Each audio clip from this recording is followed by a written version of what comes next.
Midnight Club Street Racing was a launch title for the PS2, coming out in October of 2000. It definitely shows when it comes to its visuals. It's quite rough around the edges, but to its credit, it can look quite nice at times. The rain effects, especially underneath street lamps where it's much more prominent, the cars themselves with their shiny and sleek designs, the lights of the night as you race past, speeding through the city, avoiding oncoming traffic in your pursuit of the ultimate prize, coming in first place.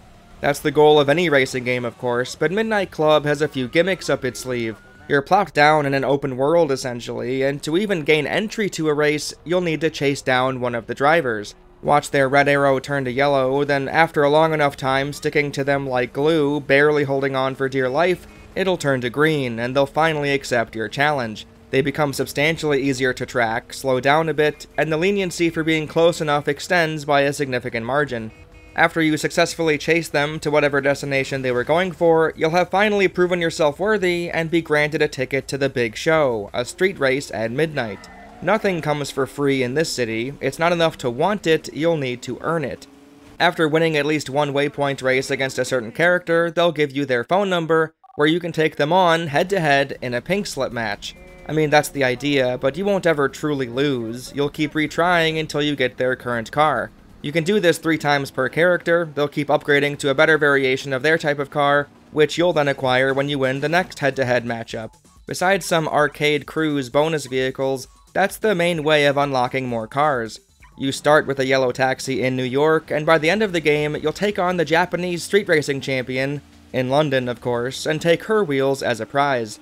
There's a very satisfying ascension to this game, even though it's incredibly bare bones. There's no currency system, no rankings of any kind outside of each individual race, no open world secrets to hunt for, or anything of that nature. You chase down drivers in hopes of keeping up with them, you compete in races around the city, call them up for a one-on-one to unlock their cars, and that's it. Once you've eventually beaten down the usual suspects enough, the champ of whichever city you're in will arrive, and they serve as the final boss of the area. Both the race and the chase beforehand are significantly harder than what came before, so it's a real challenge, which makes for a good climax. There are some idiosyncrasies with the chasing and races that make it quite the struggle at times, but I'll talk about that in a moment. For now, I want to focus on what makes Midnight Club so appealing. When seeing that first race, I was pretty underwhelmed. This is it? Basically a straight line? For me, half the fun of racing games is the turning. It might sound reductive and silly and maybe even obvious, but I'd argue without the act of turning, racing games are more a measure of your car's acceleration and top speed stats, instead of any real show of skill on behalf of the player. Even in the next race, I was a bit bewildered and thought this game simply might not be for me. One waypoint to hit, then the finish line is way up there? Why bother? No, I need some structure, some track that has defined barriers, turns, ways to go, and oh, well this one has a lot of waypoints. But this is even worse, since you can take them in any order. How the hell am I supposed to know the best route? Oh. Wait a minute. I get it now. When the game clicked, it clicked hard. All waypoints are created equal. There's no mandatory path for any race at all. The only requirement is to touch every yellow marker, then end with the green one. The city, the open world that I thought was a hindrance, just became a selling point. Every load screen I'd start thinking about which path would be most efficient. Start here, hit this one, then turn here. Yeah, let's try that. Along with not digging the open-endedness of the waypoints at first, I was also a bit turned off by the clump of racers going every which way. It felt like chaos, madness. This doesn't feel like a race at all. Sure, logistically it'd be impossible to tell who hit every marker if this was actually happening in real life, but this is a game, and I trust Midnight Club isn't cheating. Well, it is, but I'll get to that later on. No, this is fine, and in fact, it opens the door for experimentation. You'll more than likely fail at these races a few times, especially once they get harder near the end of your time in New York, and stay that way for all of London.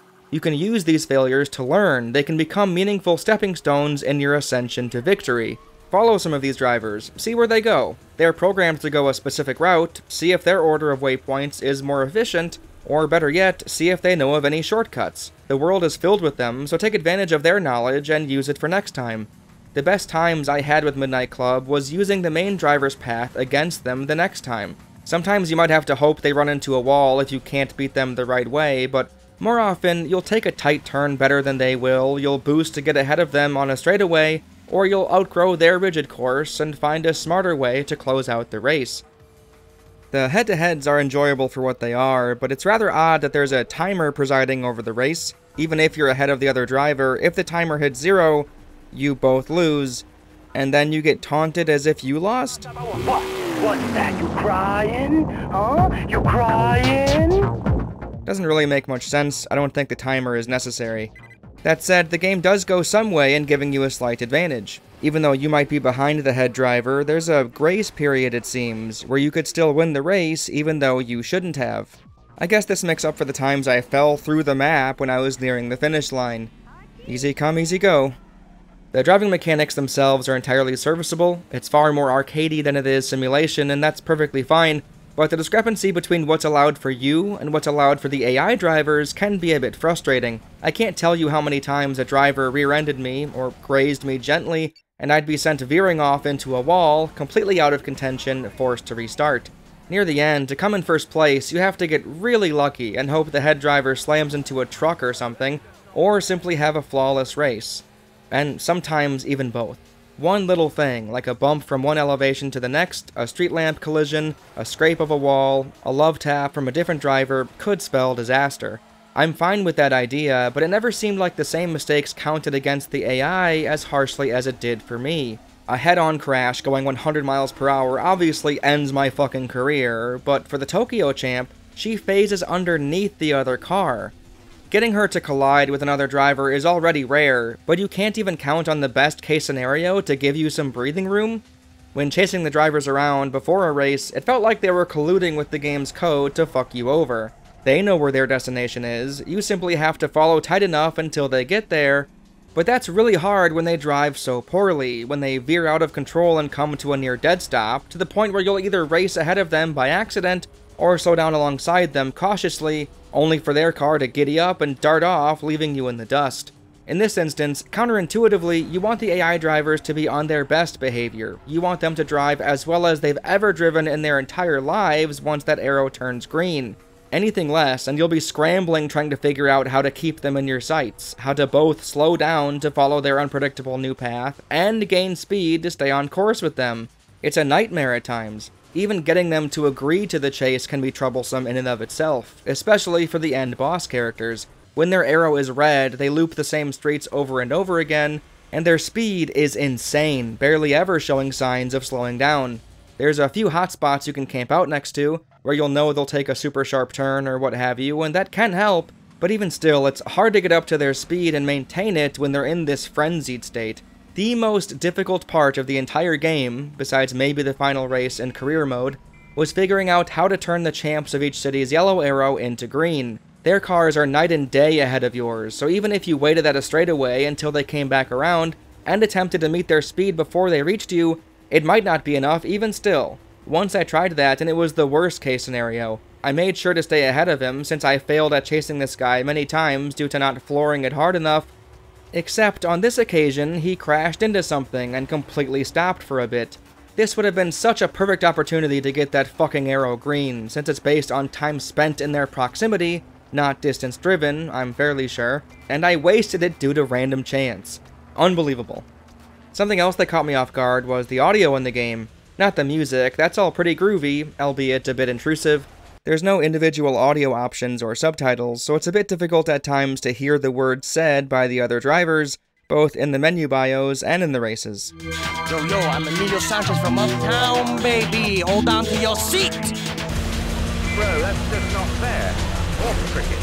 I never vacation. There's not much of a story, in fact there isn't one at all, nor any cutscenes. However, there is something pretty special in here. Some of the reviewers at the time noted how much attitude this game has, how other racers try to be edgy and punk, but Midnight Club simply has attitude. Sure, I mean, I think the double names for all of the selections on the menus are incredibly cheesy and pointless, but hey, this might appeal to someone, right? The other half of this stylistic edge comes in the form of the character voiceovers. The majority of them insult you and talk trash any chance they get, either when the race is first starting. Sorry, my friend, but you don't seem to be much of a challenge. I'll let the master teach his pupils a little lesson. as the race is going, depending on if you're ahead of them or behind them. Think you're some kind of man, huh? Well, we'll see. You're fine to go a little faster without the handbrake, dude. Or when you lose or win the race. You're fast. Ugly, but fast. Some of these are pretty funny, but a few in particular are iconic, borderline legendary in my eyes at this point. First off, Larry. Listen to this fucking line. What do you call that thing? That ain't a car, you're a loser waiting to happen. This is the worst insult I've ever heard. Are you 12 or something? Plus, he'll say this when you're in his car you just took from him. You gonna try to drive that thing? That looks like a piece of junk. My guy, this is your car! There's another one where it sounds like the voice actor just fucked up the line and they kept it in anyway. You reckon you got a chance against the King of Queens? As great as Larry is, he's got nothing on Emilio. Emilio's voice actor brings so much manic energy to his role, and the phrases he says are something else. Listen, I gave it you easy, like you was a woman, and I was a lover man. I ain't risking my ride again, Papo. You call that a car? Ha! I call that a dog on wheels, Papo. Where you going, Perry boy? I'm coming right after you. Now you're gonna get the Emilio treatment big time. Yo, sucker, Emilio is in the house. Mira, mira, pa' allá va, bye-bye. Say bye-bye to the big man, Emilio. Yo, you sure you got the parking brake off? Yo, what, your mama teach you to drive? Huh? Of course my mom taught me how to drive. Is that not normal? If you didn't love him enough, there's one more line, the greatest in the game, I want you to hear. Are you ready for it? I don't think you are. When you're ahead of him at the voice line trigger part, he'll say this. I'm the tear, baby. I'm a little foot drop right over your butt. I'm coming right behind you. I'm right behind you, Papa. Let's hear that again. I'm the tear, baby. I'm a little foot drop right over your butt. I'm coming right behind you. I'm right behind you, Papa. Oh my god, this dude is the best. Funny enough, the fancy echo effect they added for when you're in tunnels mostly just had me questioning how we're even hearing them. Now you're gonna get the Emilio treatment big time. Are we all in a car phone group call or something? This is the year 2000, remember. Cell phones looked like this. The fact that they get the tunnel echo even though I'm the only one in the tunnel is priceless. What a game. The progression and difficulty curve overall of Midnight Club is solid. Despite having the same number of races and characters in both cities, I spent roughly the first third of my time in New York and the other 2/3 in London. This isn't strictly due to the ramped up difficulty, at least not explicitly.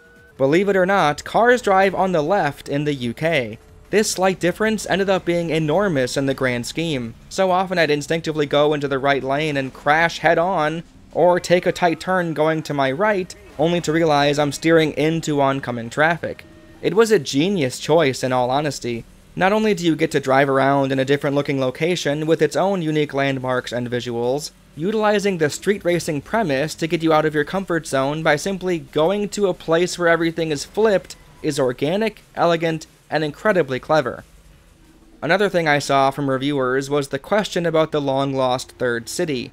We faced the world champion from Japan, but that happens immediately after defeating the London champion. Given that the sequel to this game features Tokyo, I'd imagine it was the plan at one point for a third location, but I'll be honest, that would have been a bit much. This might not be a very big game, but I was pretty satisfied with its difficulty and length. Sure, the final race made me question life's purpose a few times, but once I got lucky enough and good enough to come in first place, I was over the hump and ready to give the game its flowers. Midnight Club rocks. Besides the career mode, there's Arcade, where you can choose to cruise around the cities and find unlockable cars, which you can't do in the career mode for some reason. The glowy thing is there, but it doesn't work. Otherwise, there's more head-to-head matchups and more waypoint races that weren't found in career mode. More content is nice, very cool. There's also a capture the flag mode, and it's pretty fun. Overall, Midnight Club Street Racing is a great time. Its age definitely shows, but as a foundation, this is rock solid. They delivered on the open world concept and freeform street racing idea, so I can only imagine the sequel will be even better. I look forward to covering that in the future, but who knows when that'll be. Now that I've officially thrown my hat in the race for the genre, perhaps we'll see more racing games on this channel. You never know. If you want someone to thank or to vilify for this review existing, blame this specific person right here. Yes, 3 years ago they asked for Midnight Club, And also Fallout, but I'm not doing that. See, I'm a man of the people, I listen to what you all want, I try my best. Also, the coincidence isn't lost on me, I'm clearly trying to corner the market for Midnight-related video games with this and Midnight Suns. More niches and keywords to add to the pile, nice! Anyway, that's it for me this time. Thanks to all the patrons who give me money to listen to this on repeat. I'm a little sweat drop right over your butt. I'm coming right behind you. I'm right behind you, Papa. Become a patron today to support me financially. Otherwise, subscribe to the channel. Peas and carrots. Thank you, thank you. Have a good night.